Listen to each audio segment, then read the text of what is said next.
हरियाणा सरकार में मीडिया सलाहकार प्रवीण अत्रे से चंडीगढ़ ब्यूरो हेड पंकज वर्मा ने खास मुद्दों पर चर्चा की, जिसमें मुख्य रूप से सरकार के 9 साल पूरे होने पर प्रवीण अत्रे ने सरकार की उपलब्धियां गिनाई और विपक्षी पार्टियों के सवालों पर जवाब दिए। साथ ही प्रवीण अत्रे ने कहा कि जातिवाद और खर्ची पर्ची की सरकारों को मनोहर सरकार ने खत्म कर हरियाणा प्रदेश को भ्रष्टाचार मुक्त कर दिया है। जैसे जैसे चुनाव नजदीक आ रहे हैं वैसे वैसे अब ऑपोजिशन हो या सत्ता की सरकार हो, हलचल में नजर आ रही है। ऐसे में हरियाणा सरकार के 9 साल कैसे रहे, इस पर खास बातचीत करने के लिए हमारे साथ मीडिया सचिव प्रवीण अत्रे जी हैं। नमस्कार सर, बहुत बहुत स्वागत है आपका स्वदेश। धन्यवाद, आपके दर्शकों को मेरा नमस्कार। अत्रे साहब, 9 साल हो चुके हैं सरकार को, और किस तरीके से देखते हैं इस 9 साल को सरकार के? देखिए, ऐसा है, पिछले 9 साल में हरियाणा में जिस तरह से व्यवस्था को बदला है मुख्यमंत्री मनोहर लाल ने, वो एक रिमार्केबल आप उसको कह सकते हैं, क्योंकि हरियाणा प्रदेश पूरे देश में बदनाम था भाई भतीजावाद, क्षेत्रवाद, जातिवाद, भ्रष्टाचार। क्योंकि जो 2004 से लेकर 2014 तक कांग्रेस की सरकार हरियाणा प्रदेश में रही, वो 10 साल का कार्यकाल भ्रष्टाचार से पूरी तरह से लबरेज कहिए। जिस तरह से उस वक्त सरकार केवल कुछ विशेष लोगों की सरकार होती थी, जो सरकार के नजदीक होते थे, सरकार के चहेते होते थे, सरकार की योजनाओं का लाभ भी उन्हीं लोगों को प्राप्त होता था। मुख्यमंत्री मनोहर लाल ने इस व्यवस्था को पूरी तरह से बदला, हरियाणा के अंदर एक पारदर्शी सरकार दी।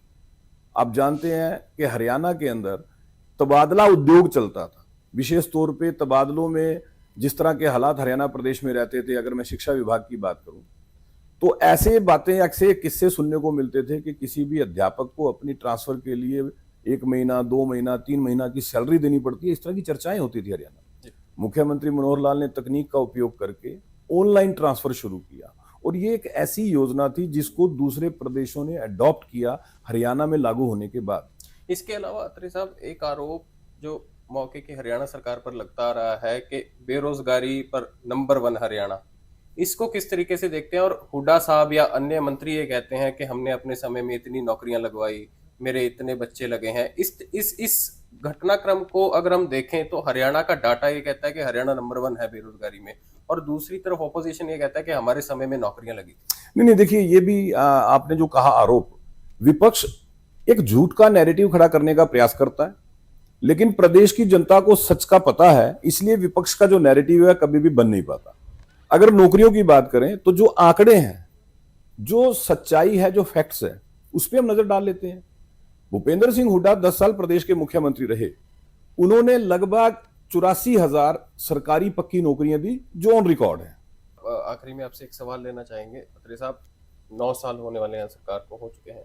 इसके अलावा आप जानना चाहेंगे आने वाले समय में हरियाणा सरकार अपना रोड मैप किस तरीके से बनाती है, क्योंकि प्रदेश की जनता आपसे उम्मीदें लगाए बैठे है। किस तरीके से जनता की उम्मीदों को पूरा करने का आपका रोड मैप है? देखिए, हरियाणा की सरकार ने तो 2014 में जब मनोहर लाल जी ने मुख्यमंत्री पद संभाला, अपना रोड मैप तभी घोषित कर दिया था।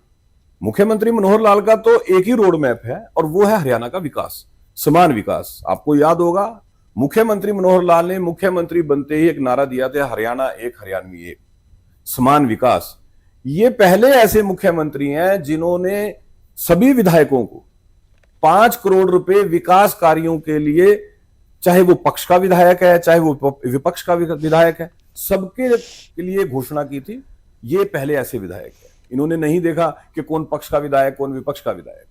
मुख्यमंत्री मनोहर लाल वो मुख्यमंत्री हैं 8.5 साल लगातार सरकार चलाते हुए भी, जिनके लिए हरियाणा में प्रो इनकम्बेंसी है। इससे पहले हरियाणा इतिहास में कभी ऐसा नहीं। हरियाणा प्रदेश के अंदर लगभग 561 ऐसी सरकारी योजनाएं हैं तकनीक का उपयोग करते हुए मुख्यमंत्री मनोहर लाल ने, जिसका लाभ सीधा पात्र व्यक्ति तक पहुंचाया। पहले लोग किसी भी योजना का लाभ लेने के लिए, इवन बुढ़ापा पेंशन लगवाने के लिए दफ्तरों के चक्कर काटते थे, कागज लेके घूमते थे। मुख्यमंत्री मनोहर लाल ने परिवार पहचान पत्र नाम से एक योजना लेके आए, जिसके जरिए 561 योजनाओं का लाभ सीधा घर बैठे प्राप्त होता है, दफ्तरों में चक्कर काटने की जरूरत नहीं पड़ती। तो ये जो बड़ा परिवर्तन किया मुख्यमंत्री मनोहर लाल ने, वो मुख्यमंत्री का रोड मैप ही था, और इसी रोड मैप को आगे लेके चलेगी सरकार। हरियाणा आर्थिक दृष्टि से जो प्रगति हरियाणा में हुई है, वो मुख्यमंत्री मनोहर लाल के रोड मैप की वजह से हुई है। जब सत्ता संभाली थी, हरियाणा की जीएसडीपी लगभग 4.25 लाख करोड़ थी, आज 10 लाख करोड़ रुपए से ज्यादा जीएसडीपी है। सत्ता संभाली थी, हरियाणा की पर कैपिटा इनकम 1,27,000 रुपए थी, आज 2,94,000 रुपए से ज्यादा पर कैपिटा इनकम हरियाणा की। तो आज हरियाणा प्रदेश चाहे आर्थिक दृष्टि की बात करें, युवाओं के क्षेत्र की बात करें, किसान की बात करें, छोटे व्यापारी की बात करें, मजदूर की बात करें, जो विकास हरियाणा में हुआ है उस विकास को आप धरातल पे देख सकते हैं।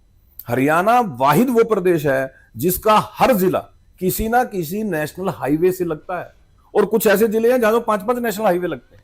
तो ये विकास हमें जमीन पे नजर आता है, हरियाणा में व्यापक परिवर्तन नजर आता है, और इसी विकास के दम पे, अपनी योजनाओं के दम पे हम ये मान के चल रहे हैं कि हरियाणा की जनता तीसरी बार भी हमें मौका देगी सेवा करने का। बहुत बहुत शुक्रिया अत्रे साहब हमें समय देने का। धन्यवाद। तो ये थे हमारे साथ हरियाणा सरकार में मीडिया सचिव प्रवीण अत्रे जी। देखते रहें चंडीगढ़ से पंखिल वर्मा की रिपोर्ट।